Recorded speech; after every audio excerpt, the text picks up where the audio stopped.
in Palestine, which is where most of the activities of the life of Christ are: Bethlehem, Jerusalem, the Mount of Olives, Jericho, Jacob's Well. That's all within Palestine. And so that's the predominance of the Christian population there. And they're treated with the effects of the occupation, which means you have checkpoints around you. A Christian who lives in Bethlehem cannot go to Jerusalem, to the Holy Sepulchre, without a permit by Israel. And they don't usually give those permits, especially now. A Christian can't? No, without permission from Israel.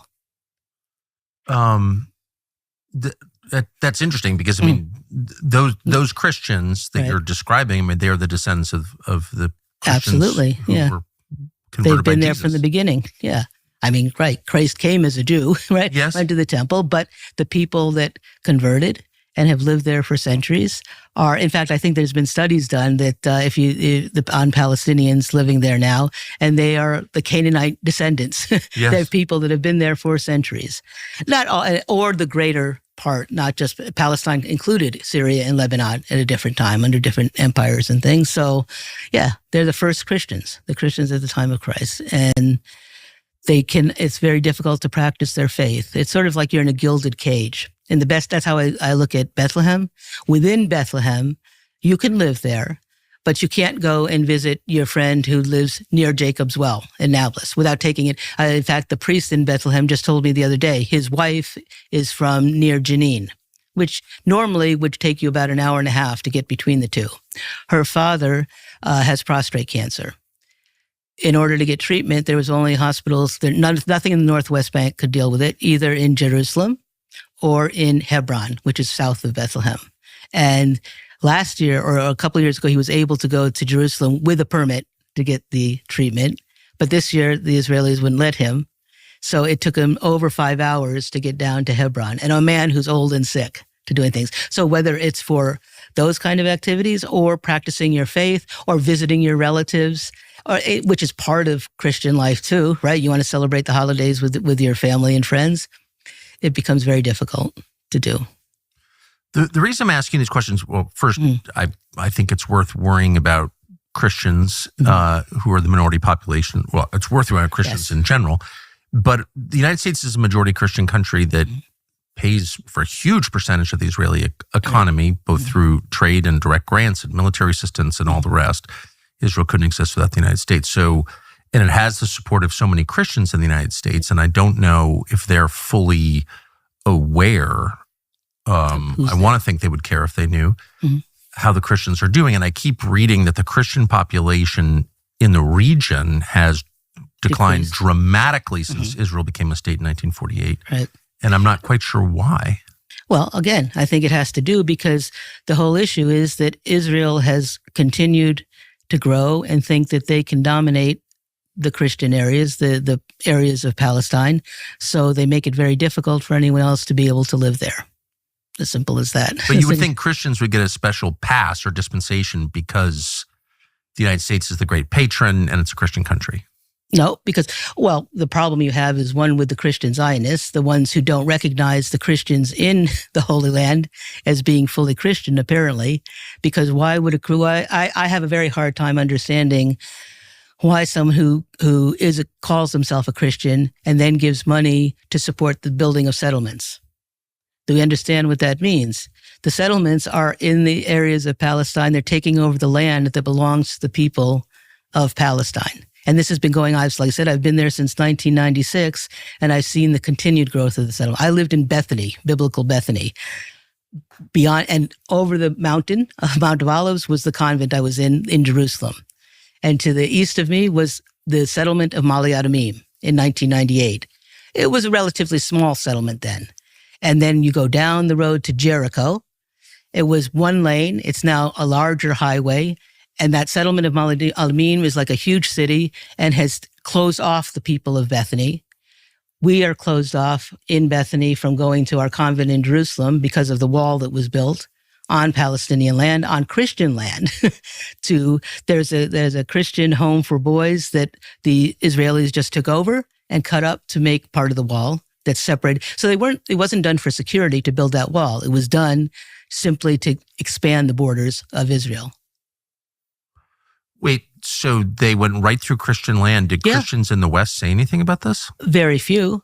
I mean, there was, and also on that stretch at the lower end of the Mount of Olives, there was a nursing home run by a Catholic church, and the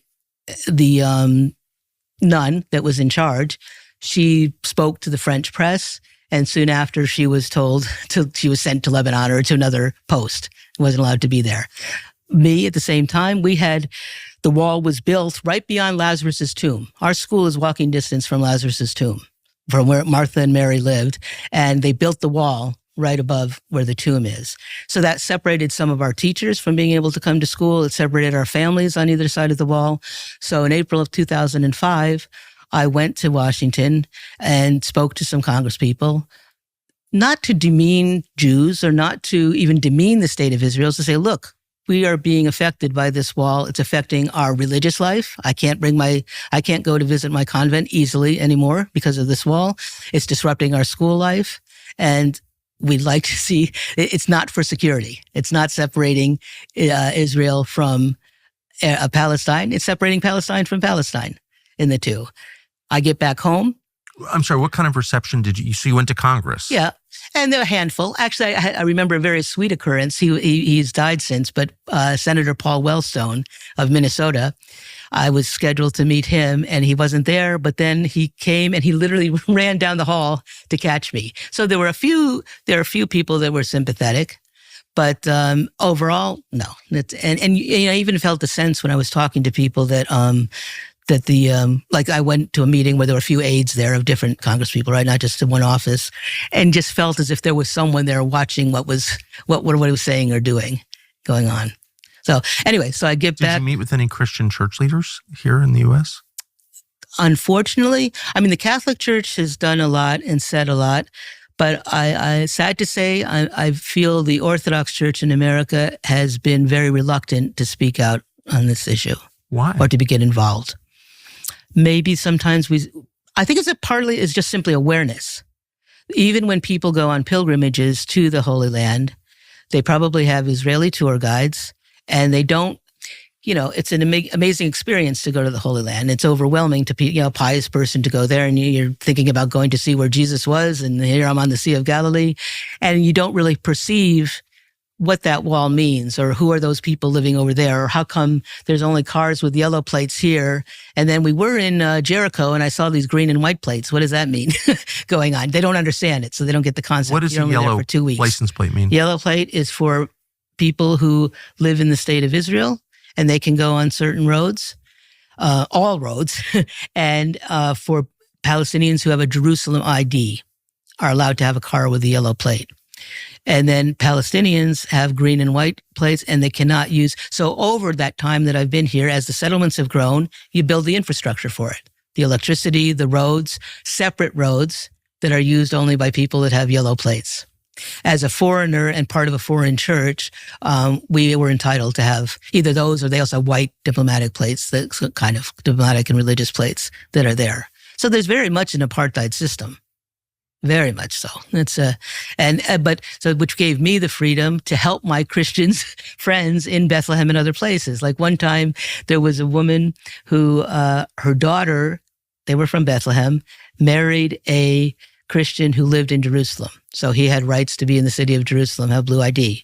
But the mother, when the daughter gave birth to their first child, she didn't have any way to go to see her daughter because it would be illegal for her to go into Jerusalem to get there. So I had the school van, and I went to Bethlehem, go get her. And a lot of times we'd have a little more leeway. If I go through a checkpoint, they'll see it's a nun, and I go pass through a lot easier than someone else would. So I was able to get her through to be able to go see her daughter at the birth of her granddaughter. We're sorry to say it, but this is not a very safe country. Walk through Oakland or Philadelphia. Yeah, good.